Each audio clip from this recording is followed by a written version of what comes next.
Evening everyone. তো তোমরা সকলেই আশা করি ভালো আছো, আমরাও মোটামুটি আছি। আর আমরা তো এখানে চলে এসেছি, আর গরমটাও পড়েছে প্রচুর, মানে এই গরম সহ্য করা যাচ্ছে না। মনে হচ্ছে সামনেই বর্ষা, যে কারণ শুনছি তো সামনেই বর্ষা আসবে, তবে এবারে বৃষ্টি খুব একটা হবে না শুনেছিলাম, জানি না কত দূর কী হবে। আর সকালবেলা আমি ঘুম থেকে সকালই ঘুম ভেঙে গেছে, কারণ হচ্ছে বাড়িতে আগের দিন লোক কাজ করেছে রাত 1:30 অবধি, এসিটা লাগিয়েছে। তো তাও 5:30টার মধ্যে সকাল ঘুম ভেঙে গেছে, উঠেই আমাকে দাঁত মাজতে হচ্ছে। কী করবো, সারা রাত ভালো ঘুমই হয়নি গরমে। আর এখানে কর্তামশাই এখানে ছাতু আমাকে গুলে দিচ্ছে, আমি একটু ছাতু সকালবেলা ঘুম থেকে উঠেই খাই, নালে আমার একটা কেরম শরীরে বমি বমি মতো আসে। আর আমি সকালবেলা উঠেই রান্না করে নিয়েছি এঁচোড় দিয়ে আলু দিয়ে তরকারি। এঁচোড়টা আগের দিন দিদি দিয়েছিল, কেটেই দিয়েছিল, আমি যেহেতু কাটতে পারি না, আর আমি এঁচোড়টা দিয়ে তরকারি করেছি। আর এখানে মুগ ডাল করেছি আমি কুমড়ো দিয়ে। অনেক সময় আমি মটর ডাল কুমড়ো দিয়ে করি, কিন্তু যেহেতু প্রেশার কুকারটা আনা হয়নি, তাই মুগ ডালই কুমড়ো দিয়ে করলাম। আর কাঁকরোলগুলো আমি ভেজে রেখেছি, আর যাব বলে ওই বাড়িতে সকাল সকাল রান্না করেছি। রোজ যেমন 6:30টায় বসাই, আজকে 5:30টার মধ্যে আমি সব বসিয়ে দিয়েছি। আর এখানে কাঁকরোলগুলো চাক করে ভেজেছি, ডালের সঙ্গে একটা ভাজা না হলে না ভালো লাগে না। তো কাঁকরোলগুলো ভেজেছি, ওটা ওদের টিফিনে দেব। আর এখানে বাইরের পরিবেশটা এত সুন্দর, কিন্তু বেলা হলেই বুঝতে পারছি যে কি আমার ওপর দিয়ে যাচ্ছে আমাদের। আবারে মেয়েকে বলে দিয়ে গেলাম যে ওইখানে তো যাচ্ছি, ওই বাড়িতে কত দেরি হবে তার ঠিক নেই, কারণ হচ্ছে ছেলের রেজাল্ট বেরোবে। রেজাল্ট বলেছে মায়নার স্লিপটা নিয়ে যেতে, বইটা, সেই বইটা খুঁজে পাচ্ছি না, যেহেতু এই বাড়ি ওই বাড়ি করতে করতে কোথায় যে হারিয়ে গেছে বুঝতে পারছি না। ওই জন্যই ভোরবেলা উঠেই যেতে হচ্ছে রান্নাবান্না করে, যে কোথায় গেল মায়নার বইটা। রেজাল্টটা তো না হলে পাবে না, অ্যাপ্লিকেশান আমার বড় করে দিয়ে গেছে, তাও চিন্তা করছি যে যদি না পাই, অ্যাপ্লিকেশান করেছে যে যে বই পাচ্ছি না, বাড়ি শিফটিং করেছি বলে। আর মেয়ের সমস্ত খাবার দাবারগুলো এই সুযোগে বেড়ে নিচ্ছে, আমরা ওইখানে গিয়ে খোঁজাখুঁজি করছি, আর মেয়ে বেড়ে নিচ্ছে ওর বাবার টিফিন। এটা ওর বাবা বলেছে যে একটা টিফিন কারিতে যতটা ভাত হয় ততটাই আমায় দিবি। আর আগে না ছোট্ট একটা টিফিন কারি দিয়ে দিতাম, একটু ভাত দিতাম, এতটুকু টিফিন কারিতে আর কত ভাত ধরে। কিন্তু ও বলেছে না, আমাকে আলাদা করে দিবি না, আমার খেতে ভালো লাগে না, যতটুকু হয় ততটুকুই আমি খাবো। আর এখানে 4খানা গাছ এনেছি, গাছের নিচে আবার স্টিলের প্লেট পেতে দিয়েছি, যেহেতু জলগুলো পড়বে সেই জন্য, ওই যাতে ওইগুলো এর মধ্যে থালাটার মধ্যেই পড়ে, সেই জন্যই ওই প্লেটগুলোরও আমি পেতেছি। আর গাছে এত জবা ফুল, মেয়ে না বলছিল যে মা এই গাছটা মাটিতে পুঁতে দিয়ে আসতে পারতে, বড় বড় গাছ এগুলো।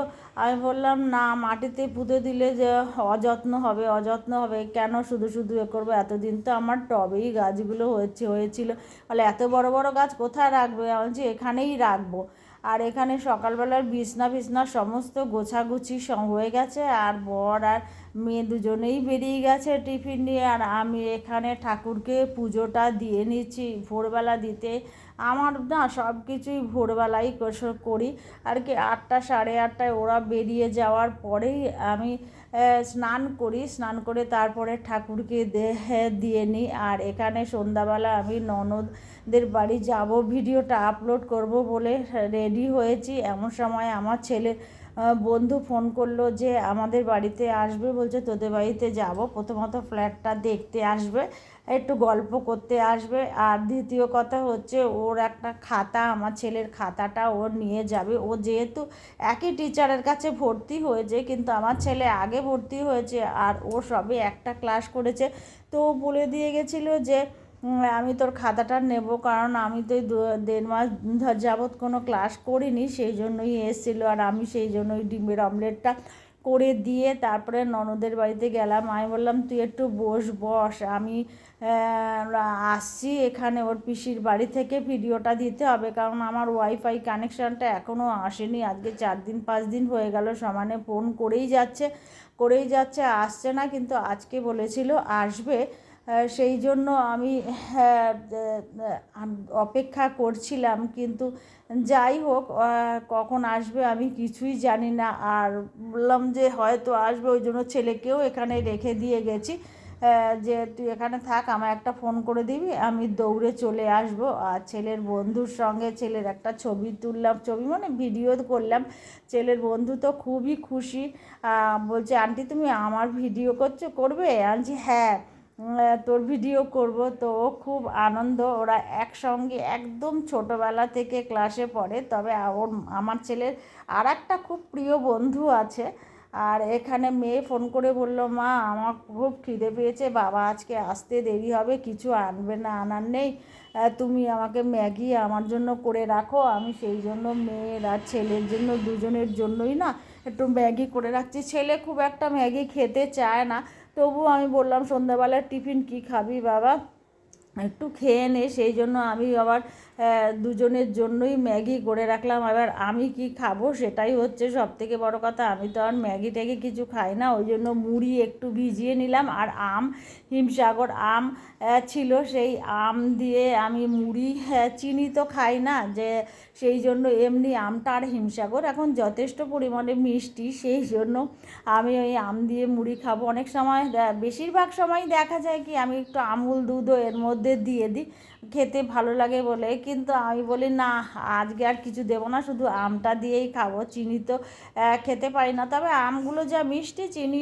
লাগে না, সেই জন্যই আমার কোনো অসুবিধা হয় না। আমি এখন তো একদমই চিনি খাই না। আর বন্ধুরা তোমরা তোমাদের যদি আমার ভিডিওটা অবশ্যই ভালো লাগে তাহলে লাইক শেয়ার কমেন্ট করবে, আর সাবস্ক্রাইব তো অবশ্যই করবে। তাহলে আজকের জন্য তোমাদের থেকে টাটা নিলাম।